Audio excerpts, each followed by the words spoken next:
Et bien le bonjour amis randonneurs.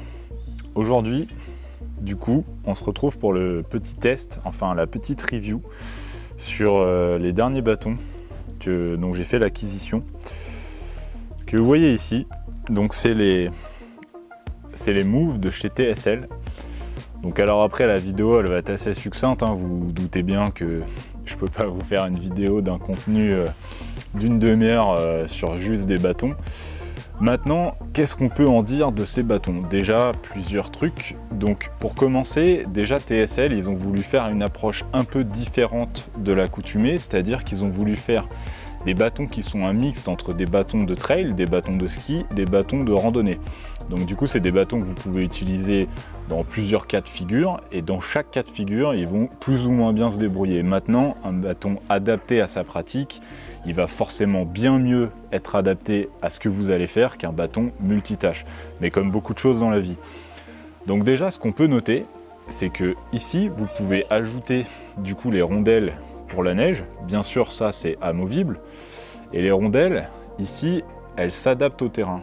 Donc ça c'est vraiment pratique, sachant qu'il y a différentes tailles de rondelles qui peuvent s'adapter. Ensuite sur le bout, donc ici de base vous avez donc le fameux embout en tungstène que tous les bâtons ont. Sauf que la petite particularité de ces embouts là, c'est que dans certains parcs régionaux, c'est interdit de les utiliser maintenant. Pourquoi? Parce que ça défonce les sols et parce que ça nuit à l'écosystème général.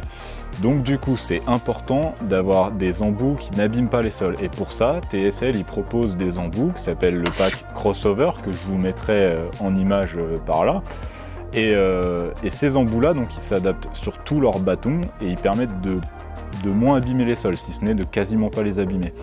Ensuite, donc ici vous avez un bâton monobrin, donc c'est-à-dire qui est d'un brin, que vous pouvez déclipser et qui s'agrandit.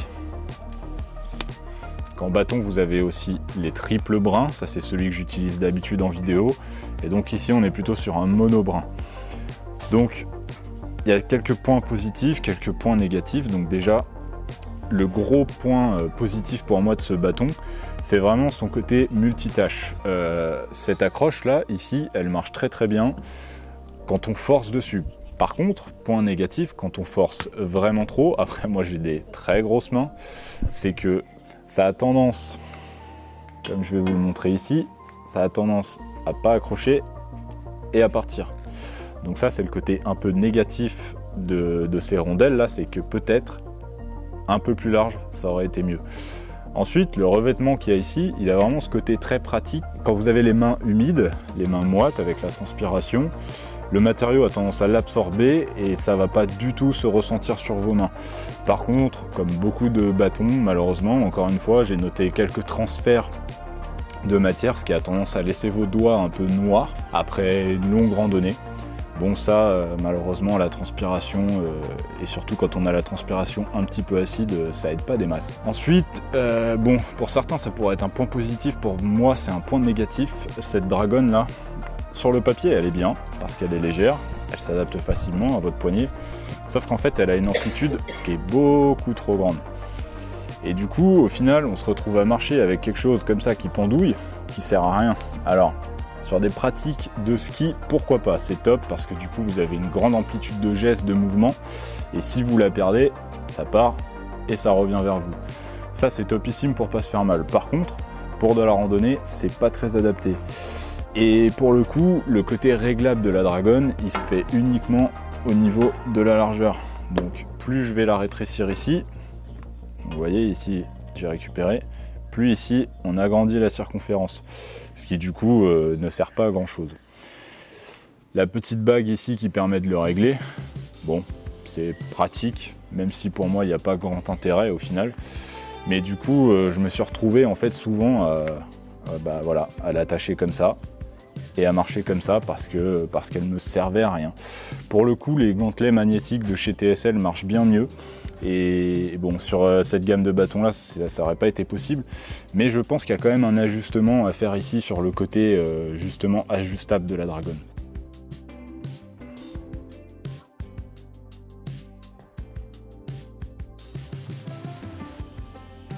Après, comme d'hab, chez TSL, on appréciera le côté Made in France, fabriqué à Annecy. Comme vous l'avez vu dans l'autre vidéo où on est allé visiter leurs locaux, Tout est fait là-bas, c'est une entreprise de petite taille, mine de rien, même s'ils exportent à l'échelle mondiale. Et ça reste des bâtons de qualité. Là, vous êtes sur la gamme carbone. Et croyez-moi, une fois qu'on a goûté au bâton carbone pour la randonnée, on peut plus du tout passer au bâton alu. Il n'y a que des avantages. Solidité et poids, rien que ça, en fait, déjà, c'est un gros avantage. Et on dirait pas comme ça sur le papier, mais gagner quelques grammes, ça peut paraître insignifiant, mais quand vous allez marcher sur de très longues périodes et que votre bâton, vous allez le lever, le baisser, etc. des centaines, voire des milliers de fois, et ben mine de rien, il suffit de 40, 50, 100 grammes dans les mains et je vous promets, ça fait une vraie différence. Après, il y a quand même aussi d'autres points positifs qu'on peut relever. Le fait que du coup ce soit monobrin, forcément, ça rend le bâton dans sa structure très solide et surtout sa longévité en fait. Parce que forcément, si vous partez sur un triple brin comme les autres que j'ai, plus vous avez de brins, plus vous créez des points de fragilité et plus ces points de fragilité dans le temps ils sont amenés à casser.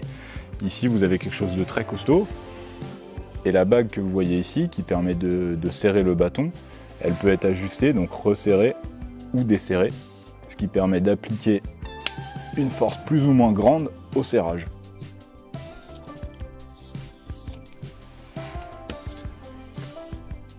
Alors finalité, est-ce que je vous recommande ou non ces bâtons Move de chez TSL? Encore une fois, ça dépend de votre pratique. J'aurais tendance à dire que si vous faites de la randonnée, que vous en pratiquez beaucoup, que vous pratiquez aussi du ski, mais pas trop du trail, parce que pour du trail, il y a plus léger, il y a plus fin, il y a plus adapté. Pourquoi pas dans le sens où vous avez le côté solidité et légèreté due au carbone, et surtout cette prise en main, cette ergonomie, elle est top pour une pratique dans la neige. Maintenant, sur de la randonnée, pour moi, il y a quand même quelques points, je dirais, négatifs, dans le sens où les gantelets magnétiques de chez TSL, ils permettent une plus grande légèreté, une plus grande mobilité, et surtout, ils vous permettent plus d'amplitude dans vos mouvements. Après, ça, c'est selon chacun, parce qu'il y a des gens qui vont aimer avoir des dragons au poignet, et il y a des gens comme moi qui n'aiment pas avoir des dragons. Et surtout, comme je filme, ou comme des fois je fais d'autres trucs, je prends des photos, etc. Et ben en fait, en vérité, je suis en train de marcher, et souvent, je pose mes bâtons, je fais autre chose, etc. En pleine marche, il m'arrive souvent de faire plein de choses, d'attraper des choses sur mon sac, etc. Alors ça, il y a le côté pratique où on n'a pas de dragon, mais les gantelets magnétiques, j'aime beaucoup ce côté où j'appuie, je me détache du bâton, je fais ce que je veux, je me reclipse, je sais que ma main elle est bien dans l'axe et elle tient. Et surtout, ça me permet de pouvoir forcer comme ça. Avec cela, vous êtes obligé de prendre appui ici, et comme je le disais en amont, du fait de mes grosses mains, et ben c'est pas toujours simple en fait de venir s'appuyer sur cette bague là. Bien sûr que oui, je recommande ces bâtons, ça reste du TSL, ça reste du Made in France. Et ça reste des bâtons de très bonne qualité. Mais je vous invite quand même fortement à aller voir directement sur leur site toute la gamme qu'ils proposent, parce qu'il y a des bâtons bien plus adaptés à chaque pratique. Et à l'avenir, peut-être, eh bien, j'arriverai à voir avec eux pour vous présenter d'autres bâtons et pour qu'ensemble on puisse explorer un peu toute leur gamme de bâtons et que je puisse vous montrer vraiment que chaque bâton a sa spécificité et est vraiment adapté à une pratique. Il ne faut pas croire qu'un bâton est multitâche, bien souvent un bâton il va être bien plus performant dans une pratique, une seule. Sur ce, c'était Histoire de rando. Harvey les amis.